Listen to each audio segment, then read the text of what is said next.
नमस्कार। नव बिहार 24 में आपका स्वागत है। आप देख रहे हैं फटाफट बिहार की 20 खबरें। किशनगंज टेरागांच प्रखंड के धवेली पंचायत अंतर्गत छोटा पोखरिया लाधा बाड़ी स्थित मिडिल स्कूल के प्रांगण में महानंद वेसिन परियोजना के तहत रतवा नदी के बांध के नक्शे को लेकर मुंशी मोहम्मद तस्लीम आलम की अध्यक्षता में ग्रामीणों ने की बैठक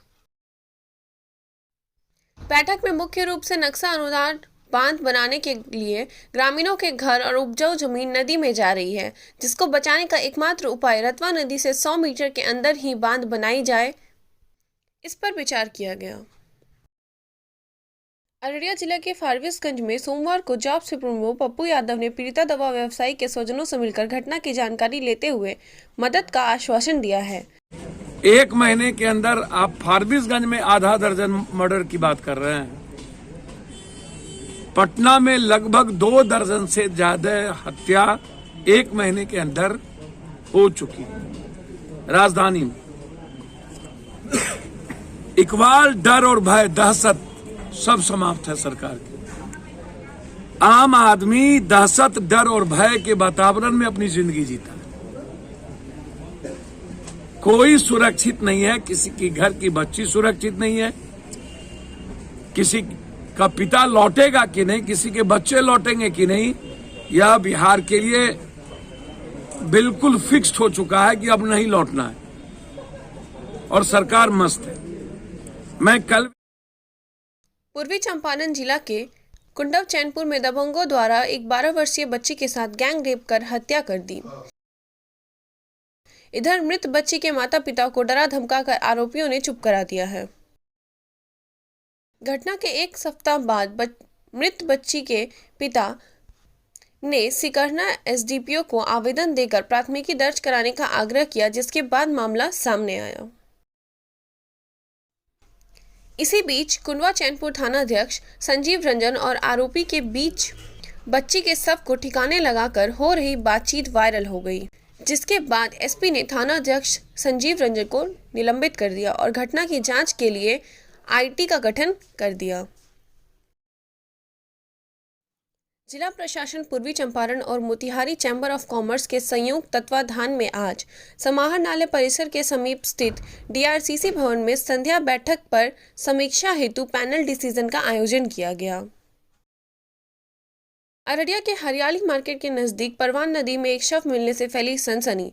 नगर थाना क्षेत्र अंतर्गत बसंतपुर पंचायत के वार्ड नंबर 9 से गुजर रही परवान नदी में एक शव के मिलने से सनसनी फैल गई।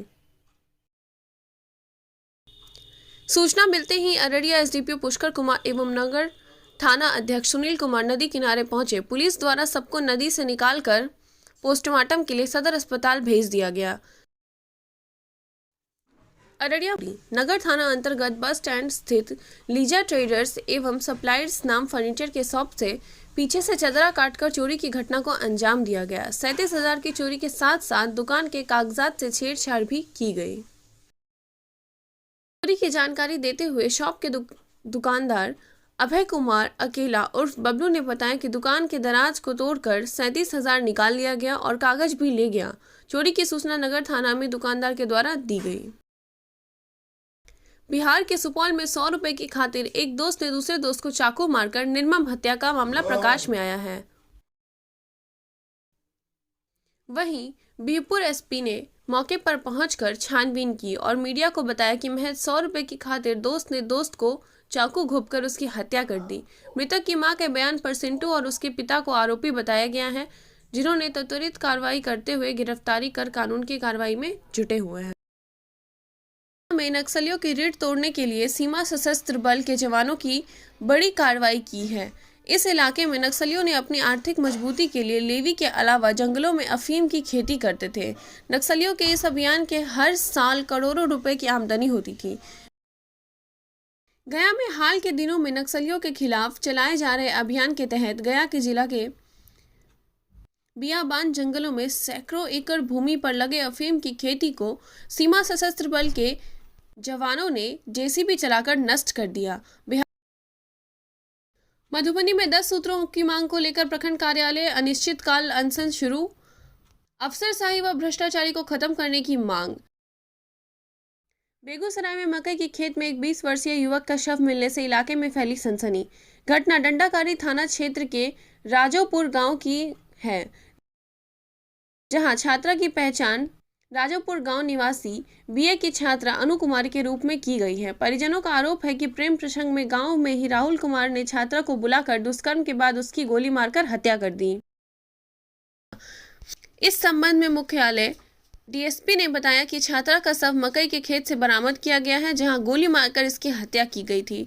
पुलिस सभी बिंदुओं पर जांच कर रही है। इस संबंधित में परिजनों ने पिता पुत्र को नामजद आरोपी बनाई है।